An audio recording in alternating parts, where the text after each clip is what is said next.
the people are still here in the rear, yo, we don't need you. You ain't killing off good young nigga move. When we get hungry, we eat the same fucking food. The ramen noodle.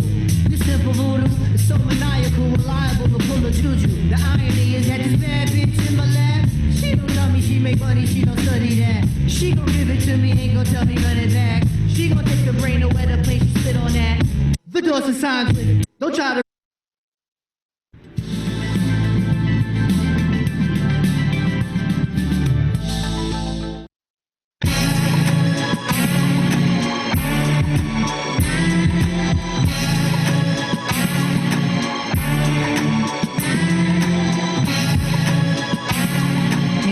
With a capital G, ball in the beat. Status Chris Paul or John Wall in the league. Grab a mic till the knuckles will bleed. Cause I believe The potent and I'm potent have you geek like speed. If rationale is natural will weave. It's all edges and peas. Setting press me on a permanent steez. I'm in the world where my princess is player. Ain't she feeling my Vader? And my lore grows greater and greater. Chemtrails drop poisonous vapors. Have you shaking like Gator. Been trill, nigga, process the data. Blu-ray, wait, follow a beta. I DVR for later. Copper massa with a G to my waiter. You can't define us X, Y, and Z. It's a generational elitist. Have you cheat a virtual think pieces. See this written work in medical science. Brains defiant. Thoughts heavy, baby, they're a major appliance. Leave a tan when dropping to flyers through a giant. Dude's nice, he tight screwed in with some pliers. Cool with some buyers. Yeah, nigga, cool with some growers. Never know tattletales, only I don't know it's yeah, show me generation, show us what you gon' show us. So listen, mommy, see we could collude with a boing. Mouthpiece like groins with a jubilant noise. Dudes rude and as useless as coins. Shoot 'em boys, versed and rehearsed in the soothing the loins. Talk to Joey Earl, Kendrick Cole, gatekeepers afloat. They are extensions of instinctual soul. It's the highest of commodity grade and you can get it today.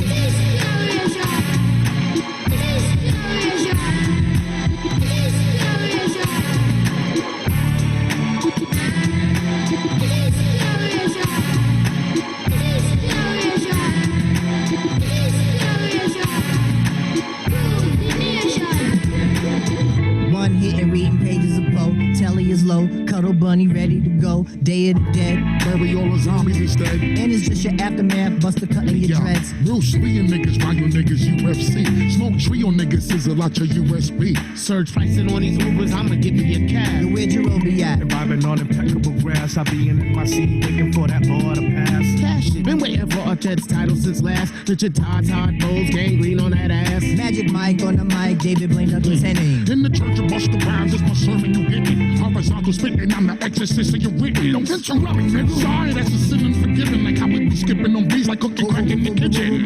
Just start the package, dry it back up to win. It's Mad City's not a game, easy, quiet on set. Fine student of the past, trailblazing the day. Not acknowledging a trend of swept up in a phase. We still the highest of commodity grades, and you can get it, get it, get it, get it, get it today.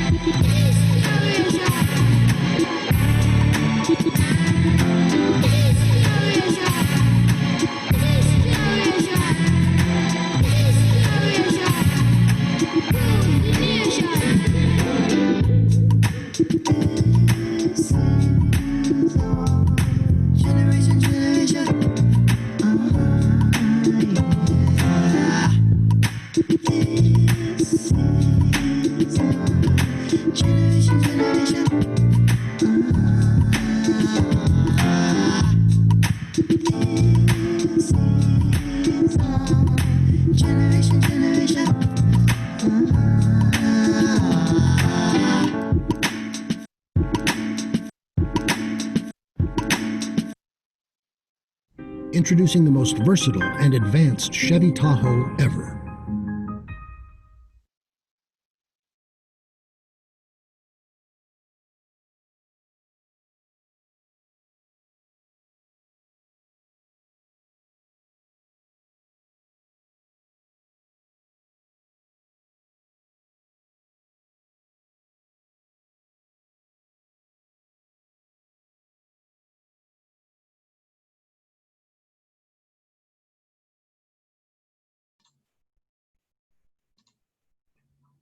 Welcome everyone, and we're so excited on behalf of the Asian American Cultural Center and the program Ethnicity, Race, and Migration that you are here for our first jointly hosted virtual event of the academic year. We are so glad you could join us this evening. My name is Joliana Yee. I use she, her pronouns, and I am an assistant dean of Yale College and the director of the Asian American Cultural Center at Yale. I just want special thanks to our co-sponsor, the Yale Center for Study of Race, Indigeneity, and Transnational Migration for making today's event possible. Before we continue, however, I want to take a moment to acknowledge the lands in which we are settled upon. Recognizing that we are coming from many places today, we want to acknowledge the ancestral homelands and traditional territories of Indigenous peoples who have been here since time immemorial, and to recognize that we must continue to build our solidarity and kinship with Native peoples across the Americas and the globe. Yale University and the Asian American Cultural Center are physically located in New Haven, Connecticut, and acknowledges the Indigenous peoples and nations, including the Mohegan, Mashantucket Pequot, Eastern Pequot, Schaghticoke, Golden Hill Pagasit, Niantic, and the Quinnipiac and other Algonquin-speaking peoples have stewarded through generations the lands and waterways of what is now the state of Connecticut. We also acknowledge that this country would not exist if it was not for the free, enslaved labor of Black people. So we want to also honor the legacy of the African diaspora and Black life, knowledge, and skills that were stolen due to violence and white supremacy. So I want to invite one of our students, Arya Bisam, Polymary Class of 2022 and South Asian Society board member, to introduce our distinguished guest speaker today.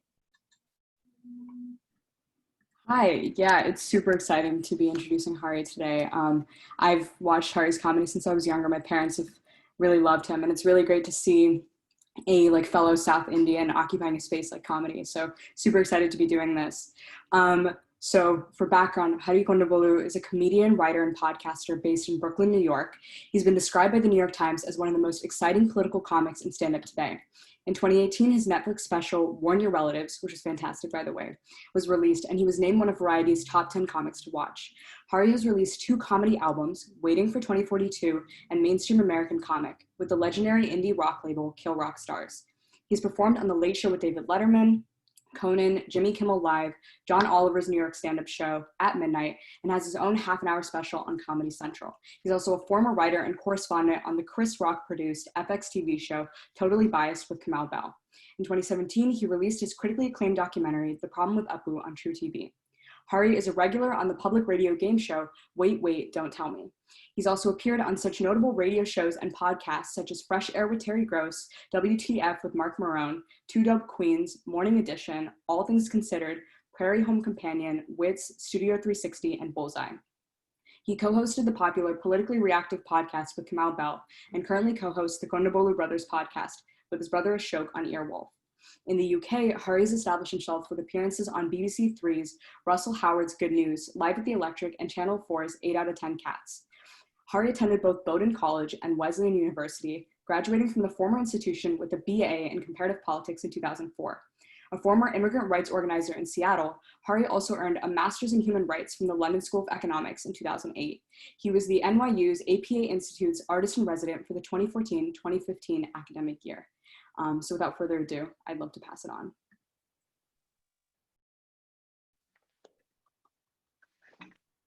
Hey.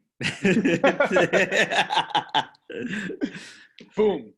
Boom. It's funny because it's like there is no curtain, so it's just a matter of when do I press the button where I magically appear on screen. So here we go. Well, the timing was masterful. Yeah. So I'll just really quickly introduce myself. My name is Albert Laguna. I'm an associate professor of ethnicity, race, and migration and American studies. And we'll jump right into it, Hari. So a big contingent of this class, a big group of this core of this meeting today is made up of students from my class, Race and Comedy, and Professor Quan Tran's class, Asian Diaspora since 1800.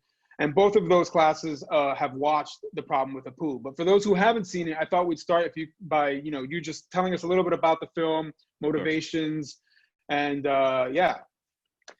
Sure. The film is a documentary about the Simpsons convenience store character Apu, who's a stereotypical character. Simpsons was created late 80s, early 90s, and has lasted 30 years now. So for South Asians that grew up during that time period, myself included, that was the only representation we had in mainstream America. We had a few stereotypical, people would show up on TV, play a cab driver or play another stereotype. So Apu was the one that was all the time. That was the one that we experienced on a regular basis. And let me first clarify something which I feel like I don't clarify enough, and I think sometimes leaves people a little confused. There is nothing wrong with being a convenience store owner. I think that there's so many people in our community that are convenience store owners, that do own gas stations, that work very hard service jobs in addition to actually owning such establishments, right? And I think it says a lot both to work a low-wage job and to bust your butt for your family, and to actually to own a small business in this country. So it's not that, it's the idea that one, you're limited to that in the views of the mainstream, that you're seen as that, you're placed only in a servile position, and the other parts of his ethnicity are all stereotypical. This isn't a character that has a great deal of depth, right? By its nature, it's a stereotype, right? Now, the show stereotypes many different communities, and that's certainly true. I think one thing we discuss in the film is the fact that when you only have one representation of something, that one stereotype actually has a lot more weight than it deserves. Also, some of the other communities that are stereotyped have other representations, right? Also, the fact that the voice is done by Hank Azaria, a white actor, and almost all the writers are white, and at the time were when The Simpsons came out and the character was created. So that's the context. It's very much you can talk about the fact that, well, he's a representation of an immigrant that has a job and has done well and started his own business and works hard and all this. I don't think that's what people are laughing at. The punchline is his voice and, the stereotypes, whether it be an arranged marriage at birth where now he has 12 kids because he's Indian. India is very popular, very popular. There's all sorts of stereotypes. They kind of use all of them. And so it's about the impact that has on a community and how a culture is depicted, outside of South Asia.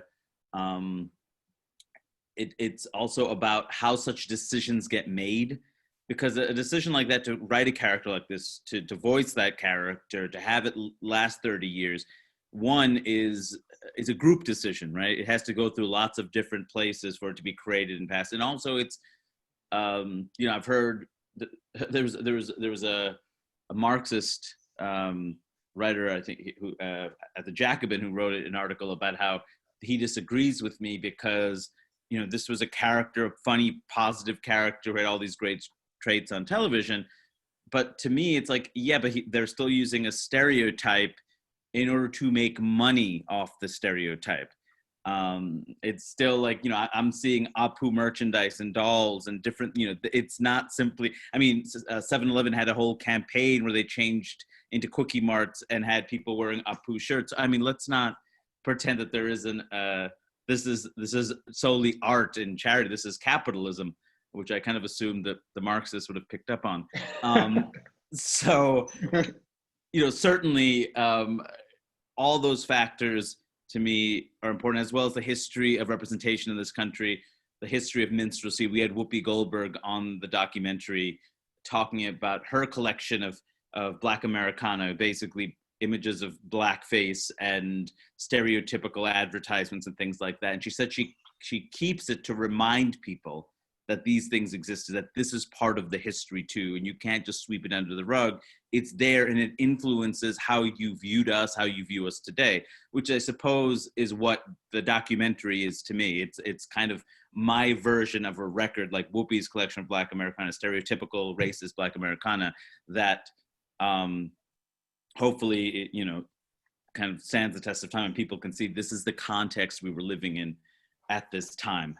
As much as people talk about, moving on, we're in another generation. That's true, but at the same time, first of all, The Simpsons is still around, which is not me calling for its cancellation, by the way, but just simply stating a fact. It's still around, so that image is still around. Also, media doesn't just disappear. Like stereotypes in film and TV, they're kind of forever. You can ban them, which is kind of covering your tracks, but they're there. They made the impact already. They exist.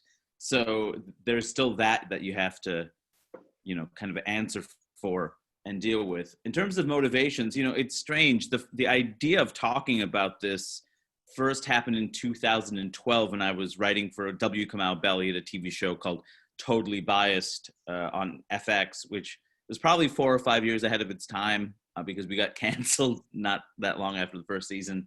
But we talked a lot about race and gender and sexuality and police brutality, a lot of stuff that is kind of talked about today in mainstream comedic fodder. Like we certainly were the only ones doing it at that level in the mainstream at the time. And Kamau had his correspondents share their perspectives on things because he felt like there were things that our communities, whether LGBT or South Asian or Latinx or whatever, because the writers' room is like the most diverse writers' room ever, and probably still, and hopefully not of all time, but at the time certainly, with the majority being people of color in the room.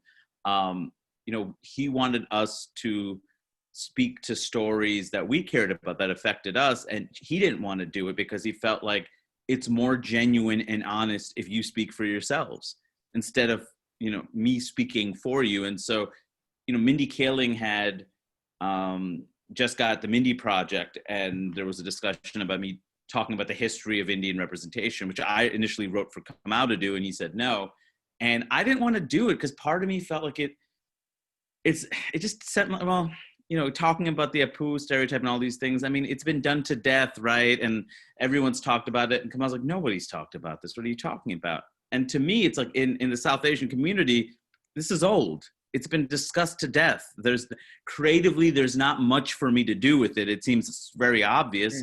Also, I created a short film in 2006 called Manoj, which to me tackled the issue in 12 minutes, without saying it. I feel like both with that piece and with the documentary, it was more say and not show. And artists, we want to show. We don't want to spell everything out. We want to create art to show it. And I feel like I did that. And he's like, nobody saw your 12-minute mockumentary. Nobody saw that. And to mainstream America, you have to remember these topics, which are old to you because we're so behind, are new to everyone else. And then I said, I still really don't want to do it. I just feel like it's not that interesting for me. And he said that if I didn't do it, he'd fire me. And so the decision was made at that point to do the piece, which went extremely well, which got passed around, was on all these blogs, and was something for years, even after the show was canceled, people would bring up. And that made me think about doing a documentary about it. Again, it's that tricky thing where it was a documentary to me that felt almost like, it's already been 25 plus years and we have all these other images and South Asians doing things. Do I want to make this documentary? And then I'm like, you know what? This is something that hasn't been covered. Should it have been covered before? Yes, but they didn't let us talk until a decade ago. Like literally, they weren't South Asians who were allowed to speak for themselves and share their stories until like 10 years ago. Like, when you're talking about Aziz starts showing up and Mindy starts showing up in like 04, 05, really 05, 06, 07. Like that's fairly new. Asif Manvi's on The Daily Show in 06. Kal Penn, Harold and Kumar is seen as groundbreaking. It's a weed movie, but it was seen as groundbreaking in 2000 and something. Like this is a fairly new history of representation. And so back in, 2000 and, when did this film come out? Like 15, 16, when I started making it, it was like, this is a thing that hasn't been covered. So I wanted to be able to make this kind of side project of a documentary that discusses this stuff, all the issues I raised. And we thought of the idea of like a Roger and me type aspect of the documentary where we go after Hank Azaria, try to find him and ask him to stop doing the character, or at least to have a conversation with us about the character, which he didn't do in the film. And, you know, for me, again, it was an interesting thing, but it's a pop documentary. And it certainly wasn't the documentary I set out to make because it was on True TV. And, you know, it's a 1 hour documentary with commercials. So whatever artistic visions I had for the documentary, I couldn't really do. And it was a matter of how do you make it as punchy as possible, as bright, as popular as possible, make it pop on screen, and stuff that maybe needed more than 6 to 7 minutes to discuss. Well, you wouldn't have that time because it's broken up into segments for commercials. So, you know, it certainly was, to me, a very good 101 on these issues, and a great way to introduce an audience to a lot of issues regarding representation, using something that still exists in the world, that has been grandfathered in because The Simpsons still exists, and as a way to talk about representation at large. So from a personal perspective. So to me, I'm proud of the work. It's certainly a 101. It wasn't as like for me, it wasn't like a big discovery. Like the only thing that was interesting personally was having a lot of South Asians talk about this from their perspectives, getting a bunch of people together, and also to be able to talk about the film history, the idea that Apu, comes from the Apu trilogy, the history of that character, as well as the history of this kind of minstrelly character for South Asians, which starts with Peter Sellers, so and which was the inspiration for Hank Azaria's Apu impression to begin with. So that's kind of the background for me. And in terms of the backlash to it, which I really did not expect, I figured it would, I understood why this could be something that people would be interested in for a month when it came out in November of, I think, 2017. It went a lot further than I thought. It got a lot more media than I thought. People were calling it an Apu controversy, which there was no controversy. The character's been around for 25, 26 years. It was a documentary about ideas of representation. The documentary was on True TV, but if you wanted to see it after, we didn't have a deal with Netflix. You had to purchase it. And so people, most people didn't purchase it to watch it. What they did is read articles about it, made assumptions about what the film was about, and ultimately said it was another attack on American culture and media and the freedom of speech. And it was the PC police preventing people from, saying what they want and creating art, and it's political correctness gone wild and all these things, which it wasn't, because I'm a Simpsons fan talking about the complexity of being a fan of something and still having issues with it and being critical of it as somebody with a critical mind, as a fellow artist. But when you don't watch the film, it's easy to hate it. And so that's kind of the situation I got. And a lot of people saying things like, I hated your film until I saw it, and also the film didn't air in South America. It didn't air for a long time in England and Canada and Australia. That's only recent. So getting hate mail and death threats for quite some time after the film came out was absurd because they didn't have access to the film. When it still isn't in South America. So whenever I get, whether it's a death threat in Spanish or Portuguese, I'm like, but the film doesn't exist there. You have not been able to see this film. So you're assuming what it's about. And that says a lot about kind of internet culture. It says a lot about, there's almost a mini documentary in itself of the response to the template of outrage culture. Like, I am angry at a thing that I haven't actually looked into. And when people talk about outrage culture, they always talk about it in terms of, people of color, members of the LGBTQ community talking about something that upset them, and then there being a hashtag. And people talk about it in that way. They never talk about it in terms of trolling. They never talk about it in terms of the alt-right. They never talk about it in terms of the dismissal of ideas using the internet, the campaign of threats that are used, especially against people of color and other marginalized communities, women, LGBTQ folks. It's never discussed like that part of the outrage culture, which I think I also experienced. So that is what the documentary is about. Those are my inspirations and some of my reflections post-film. Yeah, thank you so much. I think that's a great way into so many of the questions we have here. It was interesting to hear you talk a little bit about, the genre of the pop documentary for True TV and questions of industry. A lot of questions from the students were about industry questions. So sure. The first question I have, and if I pronounce your name incorrectly, please just go ahead and please correct me. The first question is from Mariko Rooks. if Mariko can be elevated to the stage to ask the question. You're so, Hi, oh, wow, there I'm you go. Hey, in the Mariko. dark, for which I apologize.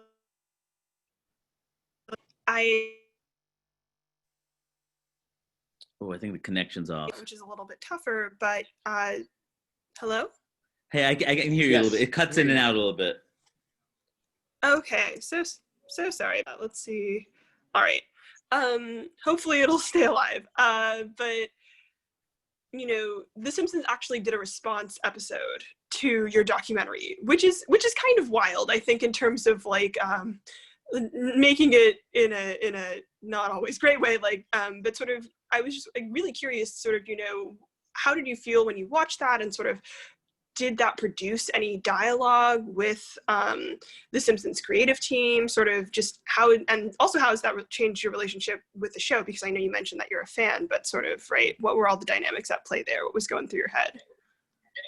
Sure. I mean, the episode which Mariko is talking about was an episode that came, I forgot the name of the episode, but it came out a couple of seasons ago, and it's an episode about political correctness and how Marge is trying to change the, I guess, books from her childhood and rewrite them because they don't really fit today's standards anymore. And Lisa comes in and basically says something to the effect of things that were once seen as acceptable are now seen as politically incorrect and offensive. What can you do? You know, perhaps we'll address this at a later time, but maybe we won't. And then they show a picture of Apu on her nightstand. So when I saw that, first of all, I read that, and maybe it's subtext that wasn't there, but I read that as "fuck you, Hari Kondabolu." Now, I don't know if that was exactly there, but it felt like when they look at me, it's like saying "fuck you, Hari Kondabolu." And anybody who is critical of this. First of all, I'm saying I was shocked because I made a documentary for True TV, whose biggest programs involve practical jokes, right? And so I didn't think The Simpsons, the greatest TV show of all time, longest running comedy, 30 years global, you know, a global product, right? A global industry would respond, right? And they responded, now that I think about it, they responded because of white fragility. There's no reason for them to respond. You know, I wasn't trolling them. I made a documentary with a lot of genuine sentiment, but, you know, it felt like I trolled them because you're not supposed to respond to me.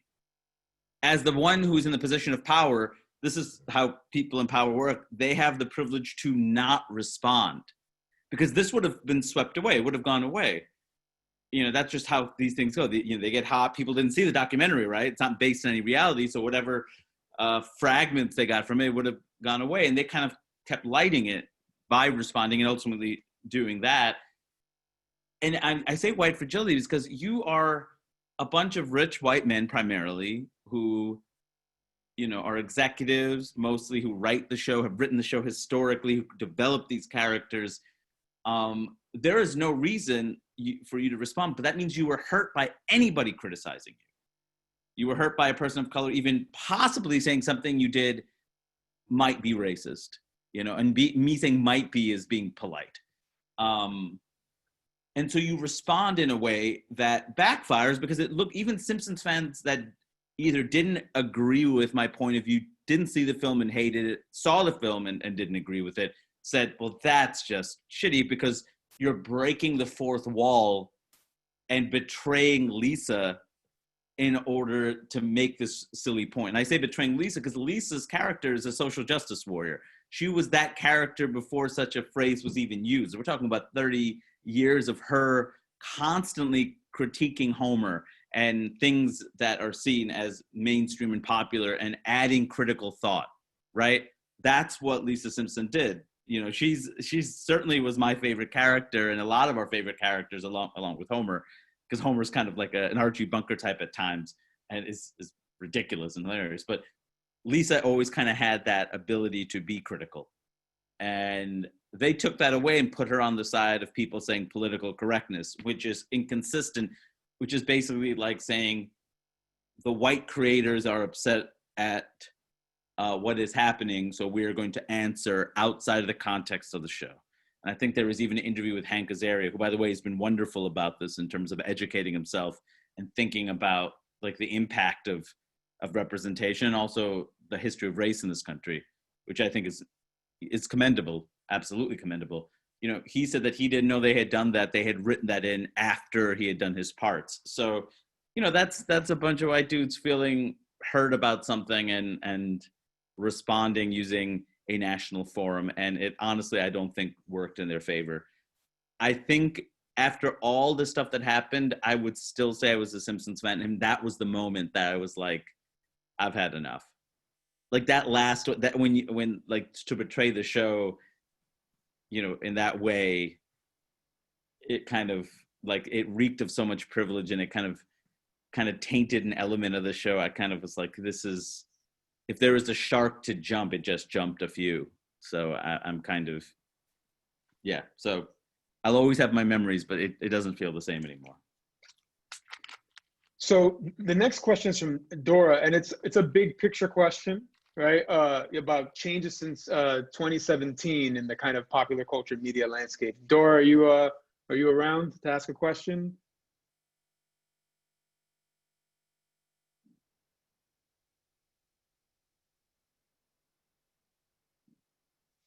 Coming online. Oh, hello. Hi. Hi, Dora. I actually didn't hear the prompt that I submitted 2 questions. Professor Laguna, could you repeat which one you were intending for me to ask?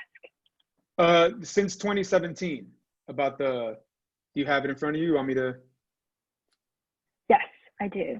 I was just wondering, since 2017, when the documentary came out, what you felt like has changed in terms of representation as the prerogative for entertainment media, and especially how under this new presidential administration in the United States, like representation just like inherently has new limits. Okay. Can you explain it? So it's just how representation in media has changed since 2017, since the documentary came out? Is that what the question was? How you think that like the prerogatives of representation in media have changed, and like if that goal is different. I think that people are focusing on representation more than ever. And I think, you know, I don't think the documentary obviously solely is responsible for that, but it certainly contributed, particularly in animation, to people rethinking the impact of images. And I don't mean that to be cocky, but I mean that because I've heard enough people in the industry say that they saw it, that it shook up the animation industry.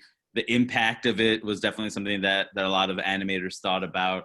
You know, I'm a voice on a show called Mira Royal Detective, which is on Disney+.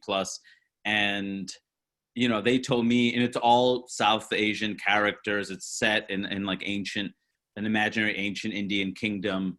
You know, and the folks who, you know, there's a mix of people that created the show. And they said that we watched your documentary before we started writing, before we started creating this, to make sure we were all on the same page about what our goals were. And so I know that in that way, it certainly has been useful in terms of people thinking about the impact of representation. But there's been, you know, obviously Oscars so white and all this other discussion of how we're represented over many, many years. You know, that certainly impacted the industry. And sadly, I think it's as sad as after all this pushing, after what happened to George Floyd, and after, you know, all these police marches and this reawakening, or maybe the first time a reckoning and awakening regarding race for so many white Americans, all of a sudden it's almost like their guilt was pushed over to a place where, like, we got to get rid of the Aunt Jemima bottle. We have to get rid of Uncle Ben. We have to change the voice of these cartoons. It's like, we want police reform.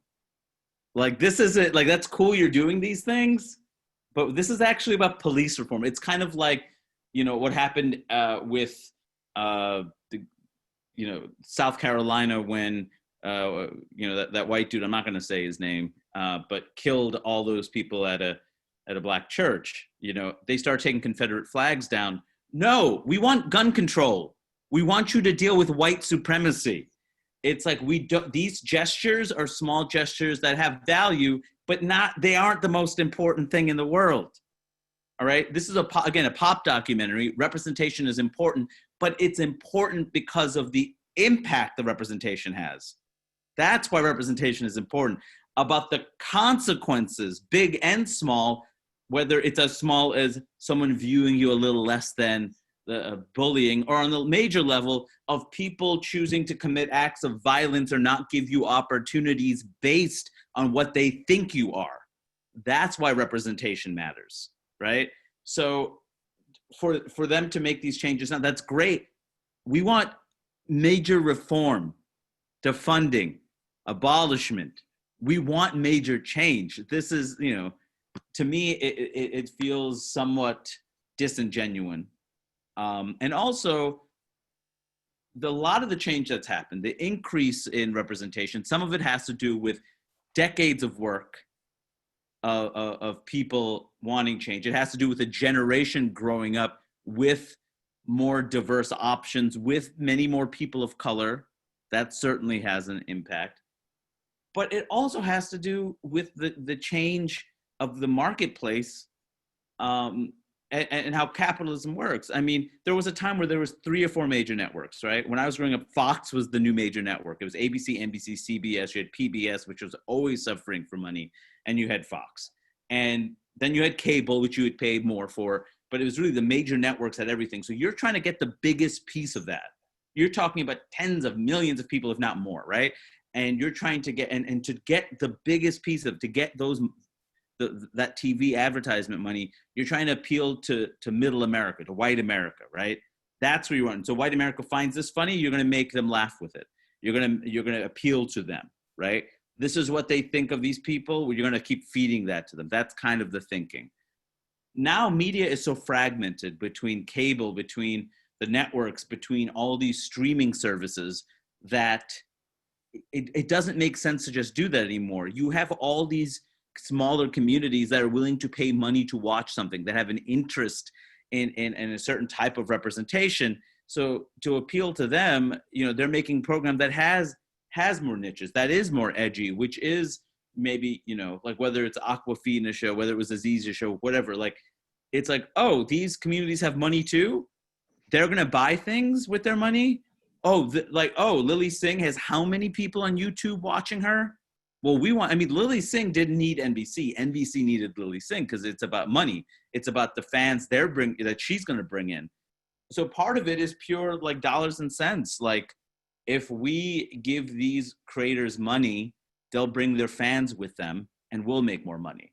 It isn't some kind of sense of egalitarianism or justice. It has to do with, again, about the money that's going to come in. So I want to move now to a question that has come up a lot in the racing comedy class that I teach about the question of intent, reception, right? So I'm going to bring to the virtual stage Edie to ask her question.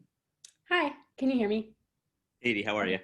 Good, how are you? I was wondering, in the documentary, you basically call Dana Gold's, like, the writer's justification for Apu into question, like the fact that he says that the character is just funny, and like, you're basically saying how that like isn't enough. So I feel like what you were arguing is that like the intent behind Apu as a character doesn't change the fact that the way the audience understood him, you know, heightened negative stereotypes and affected real people's lives. So what I was curious about is if the intent of creators doesn't really control the way the audience is going to receive something or the meaning it's going to have, what do you think the importance of intent is in comedic production? I think intent is important, and we have to pay attention to the context things came in, right? Certainly I'm aware The Simpsons came in a certain context at a certain time. It's just like 25 years after the fact, we're still saying the same things. You know, now the context has changed, and your intent, whatever it was on day one, you've had enough time to rethink that, right? So I think intent has some importance, but it's also, it's like you make a choice, you're given new information, do you still keep making that choice? Why do you keep making that choice? There's money in that choice. And I think that has to be factored in. I mean, first of all, you know, Dana Gould, to his credit, was the only person anywhere near the Simpsons world that would speak to me on camera. So as much as, you know, he's taken a lot out of it, he's also a brilliant comedian.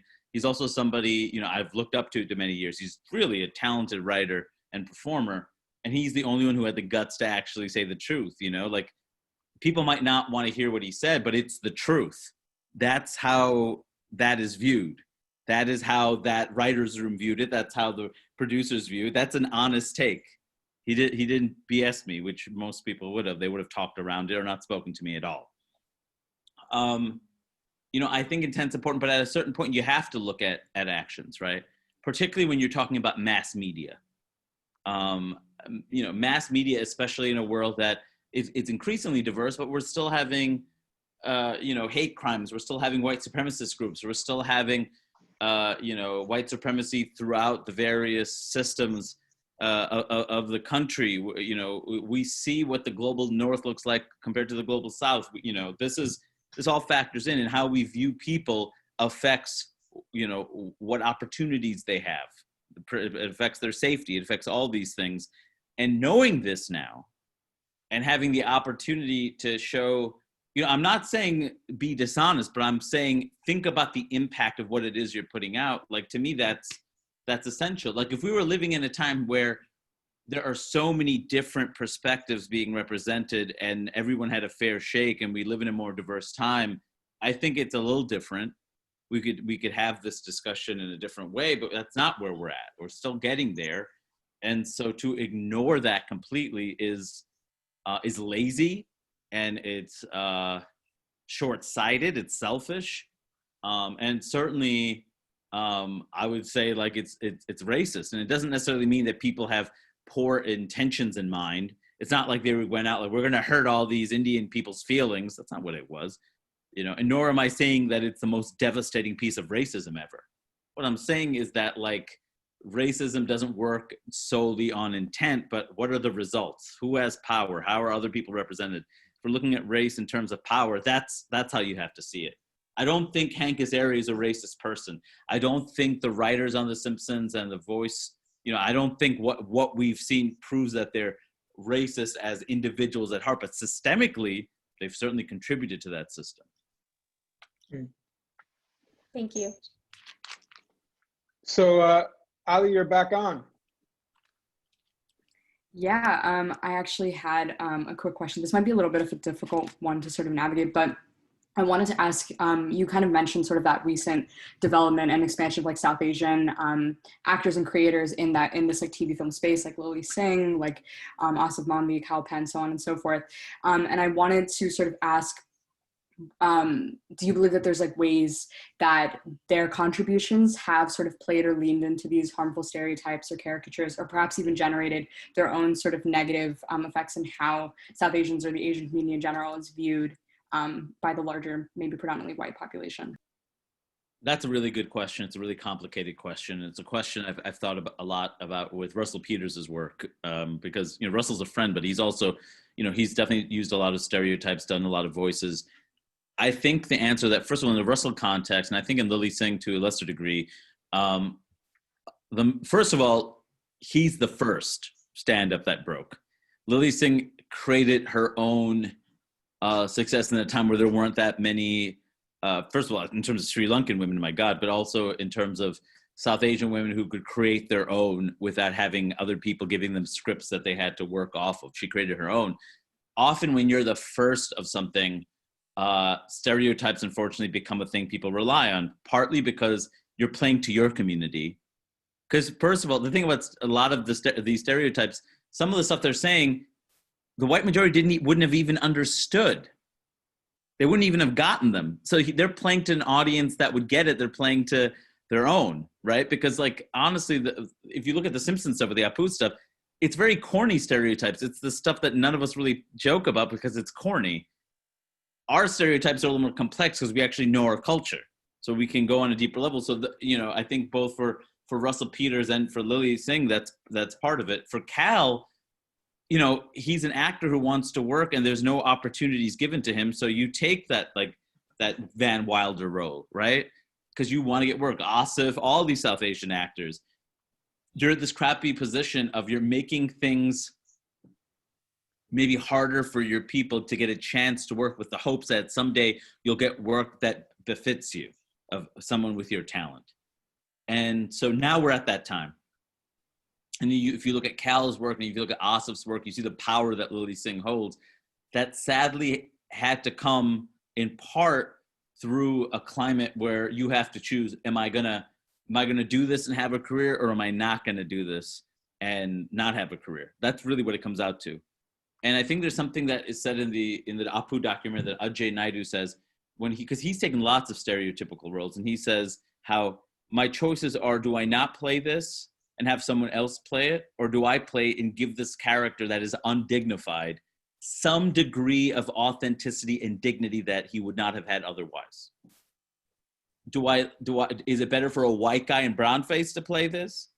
Is it better for an actor who's just trying to get work and doesn't necessarily have the skills to turn this into something, get it? Or is it better for me, someone who can actually do just a little bit to give this person just a little bit of dignity, even though it's not a dignified role? These are lose-lose situations. That's what they are. But you have to get as much as you can out of it. And now we're in positions where we expect more, we want more, we can do more. But that's not what they were up against, and I'm aware of that. And I certainly was very angry when there was a show called Outsourced that came out on NBC maybe a decade ago, and it was all Indian stereotypes. It's in a call center in India. The white guy is the heroine of it.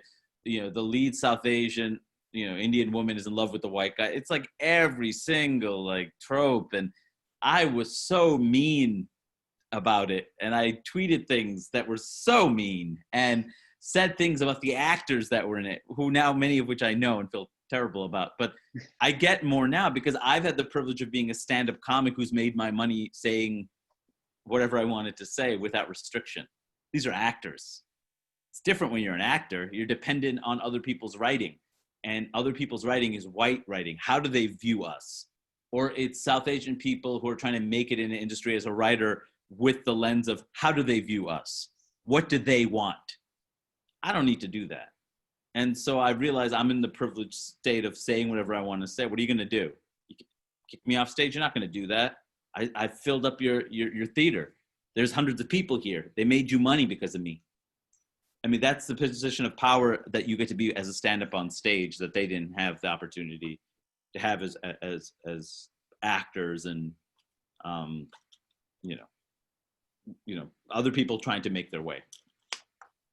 We have another question that builds off, I think, these comments. Alec, if you want to jump on.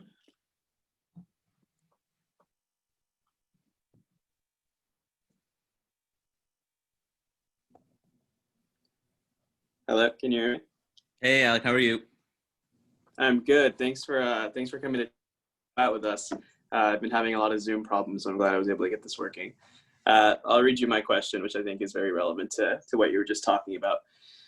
So Hank Azaria has stepped away from the role, but it's not immediately clear what will happen to Apu. So I'm wondering, is there a way to preserve him, to preserve the character of Apu, potentially for this proper representation, perhaps with a South Asian voice actor, or would that merely be an act of, as you said in the documentary, clowning oneself?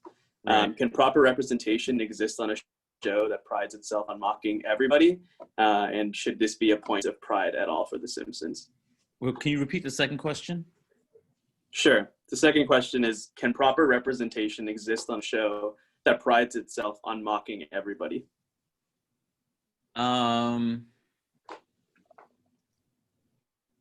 Let me answer your second question first. I think that the framework that they're working with feels like an old framework to begin with. So I think it's almost like you have to change some major element of the show and how it deals with race in order for that to work. I feel like it's going to be hard. I really don't know the answer. I think that's a creative question for them to figure out how they're going to do that. I don't know how they're going to do that because, again, if the idea is we mock everybody, we're making fun of all these stereotypes, to not do that means you have to view people of color in a different way on the show. And people also, the quick side thing, people often say, hey, they mock, the dad that is lazy. They mock, the housewife. They mock the bully. They mock, and I'm like, That's not the same thing as mocking race, because there can be brown bullies and lazy brown dads, and there can be, do you know what I mean? Like it makes it sound like race and an occupation are equatable. That's part of the problem. You only see us in terms of race and not as the broad ranges of other things we can be outside of that role. So that's kind of an answer to a question you didn't ask, but I wanted to throw that in there. The other thing that you, what was the first question? It was, oh, what can they do with Apu? I mean, to be honest, I don't really care because the show's gone on for 30 years. So part of me is like, what the best thing they could do for the show is end it. But that means the money train stops at that point, and I know that's hard. It's kind of run its course. I mean, the one thing they can do is if they do rework those characters or add depth to some of those minority characters, you get new plots. Like I've seen a lot of the same plots repeating in recent episodes, and you know, when I watched reruns of the last 10 seasons, I'm like, Jesus, like still with this. So I mean, I think the best thing they can do to keep themselves fresh is add new elements. So I mean, I don't know what they do with Apu, whether they change his voice. To me, it's like you could have kept Hank doing the voice and just, you know, make him break out of it and say, you know, that he was faking the voice the whole time, or you could have given him the opportunity to have upward mobility where he like owns a series of Quickie Marts. There's other ways to have made that work, that are creative solutions. I'm not a Simpsons writer. I don't know, but you know, I don't know what they're going to do. I don't think they should get rid of the character. I think if you're going to keep the show, I think the more interesting creative decision is doing something with the character that's thoughtful and fun. I mean, Carla Carlson, I saw an episode where they said his background is he was adopted by like a white Swedish family, and they traced it back to, I think, to Sweden or Norway or whatever, you know? Oh, it's anti-Scandinavian, he said, or whatever. I think it's okay. But nobody saw that coming. And I feel like, so that's what you can do with some of these underdeveloped characters, Apu included, if you wanted to. Yeah. Thank you. So Nishi has a question that I think kind of connects to your opening remarks about the global Simpsons, right? So Nishi, can you ask that question? By the way, it's very hot in San Diego where I am right now, so I'm drenched. So just want people to know. That means you're working hard. How are you? I'm good. Thank you so much for talking with us. So my question, I'll just read it out, is that because The Simpsons is also a global export, and it's translated into so many languages and aired in contexts that differ from the US context, do you see Apu and the damage that Apu does as located within the US and English-speaking Western context? Or is the stereotype that Apu represents a global one, which will also act differently in different contexts? No one's ever asked me that question, and it's fucking brilliant. That is really good. It is a global export. It has many different voice actors who will dub it in different voices. The context of some of the jokes might not make the same amount of sense. Maybe they tweak the script. I don't know the answer to that completely. I do know that the death threats I'm getting from places where that character might read differently tells you that people might not understand what I'm talking about, because not only have they not seen the film, it won't make sense because they're not from here. They don't, you know, this is about an Indian/Indian American character and Indian/Indian American issues. So I don't know, to some people, this might be like, you're making fun of an ogre. Ogres don't exist in real life. You're making fun of a dragon. You know, what's the big deal making fun of dragons? You know what I mean? Like to understand the experience of a human being with these things, you know, maybe that's a lived thing. So it seems like a more abstract issue. Like, why are you upset about something that's clearly a joke versus, you know, the stuff I was saying about the impacts of representation. If you don't see the impact, understand the impact, maybe it doesn't matter. Thanks. That was, my partner just brought some Gatorade because I'm drenched in sweat right now. This looks like a commercial when they cut to the person drinking the. I'm also funded by Gatorade. It is really hot in here. So yeah, I feel like that might be complicated to a casual Simpsons fan in another country that doesn't even, perhaps, I don't even know, does he have an Indian accent? and does he have this, in like Argentina? I really don't know. I don't know how he's read that. And maybe that impacts how people are reading what they see as a controversy. Like, that makes no sense. Or they see this character as just a funny, equal, interesting character, and they don't even view it in terms of race in the same way. Or maybe they don't have any Indian people in their community, so that this has no impact to them. I don't know. But that's a really good question. It might very well I might very well read differently in different places.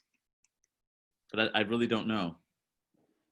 One thing I can suggest is that Radio Ambulante, a podcast that is in Spanish but might be translated to English, did a whole episode about The Simpsons in Mexico and the politics of voice acting. Really? Yeah. If there is either an English translation to that somewhere, or somebody maybe wrote it down, or I would love to. Actually, when I tell my girlfriend's Puerto Rican, maybe I will ask her to explain what is being said to me. She speaks Spanish fluently, Yes. So because I would love to hear that, because I'm very curious as to, who knows? I probably should look this up, because I'm sure I could find dubbing in other countries. Like, The Simpsons is even in India. Like, who knows how it's being read in India? Yeah, I've gotten a lot of crap from Indian people in India saying, like, you're overly sensitive, and what are you worried about? And it's like, you're the majority in your country. You know what I mean? Like, it's different. Obviously, there's caste issues and other stuff, and I'm sure if that was played with it, you'd feel differently if it was commenting on particular caste, or people, or Dalits, different communities, it would feel differently. This is, for us, our community in this country, in this context, not the same thing. So a question in the chat from Andrew. Andrew, can you hop on there?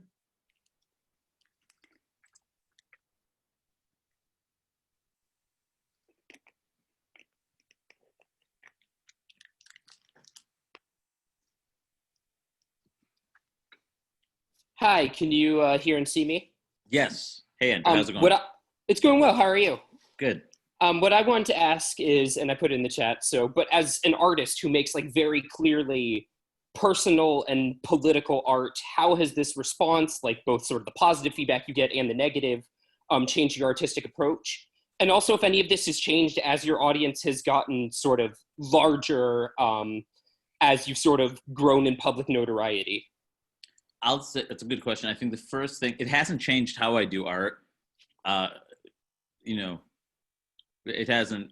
What it does show me that there's more of a global audience, more than I expected, because of the response that. Plus, the Netflix special is global. So I certainly, I won't change my approach, and it didn't change my approach. It gave me more material as a standout, which is what I primarily do. Like it gives me a lot more to think about, and it lets me think about stand-up in a larger, again, like I was saying, a global context and not just local. Stand-up is very local in its nature, right? It's very cultural. It can be very specific. That's why there's only a few comics that can work globally, because it is so specific. That's why I was amazed opening for Chris Rock in Europe. Like, wow, people are getting this, So I'll say that. The second question, for all the people that hate the work I do, the fact that the documentary went globally means that more people love the work I do, who had thought about these things and were like, oh my God, somebody said it, or saw it and I'm like, this is a really good documentary, or the stand-up has a point of view I've not seen before. And, like I pride myself on my unique style as a stand-up and the things I talk about. And, to find a new audience is a positive thing. So, it hasn't been all negative, and I certainly think that as I've grown with it, it also has led to more people finding the work and maybe viewing it and seeing it in the light that it was, intended to. Thanks. And then if I may, the last part I forgot to read is just like, have any of these issues grown, like any like issue, because you talk a lot about a lot of different issues in your stand-up. Have any of them grown more important to you noticeably as your career has advanced? In terms of, you mean in my stand-up? Yeah, just you have a sort of very sort of political, personal stand-up that tells a lot of sort of your own stories and connects them to large issues. So are there any way in which like you've noticed issues you want to talk about changing sort of as your career has advanced? Certainly, I just had a child last month, so I feel like that certainly thinking about the future in a more positive way and in a way to create change is definitely more important to me. So I think about race and gender and sexuality and all that stuff, the stuff I've been talking about, and I want to dig even deeper. And I also want to be more personal in my work, because I feel like one thing my stand-up has lacked is if you don't know who a person is, you understand them through their work, which has value, but it also might mean that you don't understand where they're coming from. So it has meant, to me, I've thought a lot about sharing more of myself and being more personal so people can understand, oh, this is why he feels this way. I think that, if we're trying to find ways to connect to people and to reach a broader audience, one way to reach a broader audience is to water everything down. But I think another way is to find more ways to relate to them so they can understand the things that they might not initially relate to without some context. So it's made me want to reach out more and try to find ways to get a broader audience so they can understand the full me and not just the part of me that talks about these politicized issues or the part of me that makes fun of my mom and dad and my brother, it's about finding that balance. Thanks. So the last question is going to come from Ronik.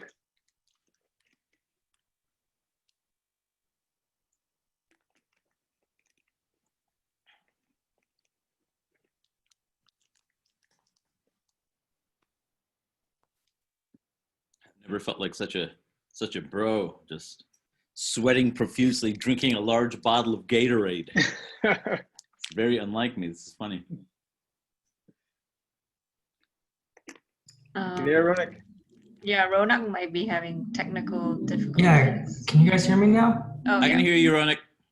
Yeah, I don't know how to turn my video on. Still struggling with the technology. Don't worry about it. Oh, just ask your question. I think you cut it. Oh, there he is. Hey, man. Okay, hey, thanks for coming. I just had a question about, I think I lost it. Yeah, it's not here anymore, but I wrote it. The idea, okay, I'm really struggling. My question was about what are some strategies that you've seen to help kind of like break down racial barriers in Hollywood, and kind of what are some things that people in the South Asian community and other marginalized communities can do to kind of help break down that gap in representation? The answer to your second question is to support work of independent artists, to support work, of not just like big Hollywood projects, but, things that like they only exist because they make money and because people see the value in them. They write about them and they care about them. And so, I think finding artists in a variety of fields who are doing things other people aren't doing, people of color, LGBTQ artists, every time you support them, whether it's through Kickstarter, whether it's through going to their shows, it has impact, right? It does have a lot of impact. The other thing in terms of barriers in Hollywood, I don't know about strategies, but I think the key is to create your own. It's kind of related to the second thing, but you shouldn't be waiting around anymore. Like there was a time where you had to wait for other people to give you the opportunity to stand out. And so there's so many gatekeepers, right? It's like the difference between like being the person who owns the land and the person that works the land, right? And there was a time where you had to wait. An actor really is someone who's working the land. They don't own the property. That's producers and writers. But now we're in a time where it's affordable. It's much more affordable to get a decent camera, to get lighting, like it's not as people shoot things on their iPhones. I mean, it's not like a different era where you were kind of dependent on these other people. You can create your own stuff the way Lily Singh has, the way stand-ups have always done. You can make your own videos. You can write your own scripts. You can make things on your own and people see them and they're excited, and then that becomes a thing. Issa Rae, Insecure is incredible. It started as a web series. Broad City started as a web series. There's tons of examples of things, that people created themselves. They created their own pilots. Hollywood is not that creative. If they see something, that is done really well, they'll be interested. if they see that people like a thing or are spending money on it, they'll be really interested. And so the biggest thing I say is don't wait around. Make your art. Make your art. Whatever it is, make it. Like, you know, I feel like we worry more about industry than the actual job of creating art. And, you know, we're at a time now, I will say that there are fewer gatekeepers, there's more options, there's more networks. This is the golden age, I think, for people in marginalized communities to create art, because they want more stories. They're looking to buy stuff. The culture is changing. I mean, the idea that Desus and Mero have a show, like, I've known Mero for years, but those are just two guys shooting the shit. Like, I could have grown up with those guys. The fact they have a show and they have major politicians on, this is a different era. And I feel like, you know, as much as I get the frustrations of poor representation and getting angry at representation, and we should say something, don't forget, this isn't just about the criticisms. Make stuff and support stuff. That's more important than the criticism. There was a time where all we had was criticism and activism. This is a different time. We have that, but we also have the ability to independently give money to support artists and to create it ourselves. So it's become easy just to critique. You have to do something. You have to be proactive. You have to work. Well, I think that's a fantastic place to leave it. Ari, thank you so much. Really appreciate you taking the time. I wish I could have been on campus. You know, it's unfortunate that I wasn't able to be on like we had planned last April, but honestly, y'all are wonderful. It means the world that you all came to this. And I'd love for you to see the documentary if you have it on HBO Max, and Netflix has my special. Me and W. Kamau Bell have restarted our politically reactive podcast every Thursday. It's out. We have Ilana Glazer on next Thursday, which will be fun. And we've had a bunch of great. We have Cori Bush is running for Congress this Thursday. I mean, it's really it's great. And I'm at Twitter and Instagram and all the places so you can see more of my work. I really appreciate this. Thank you so much. No, thank you. And thanks to everyone who attended, submitted questions. I wish we could have gotten to all of them, but next time, hopefully live and in person. Awesome. Thanks again. Awesome. Thank you. Take care, everybody. Good night, everyone.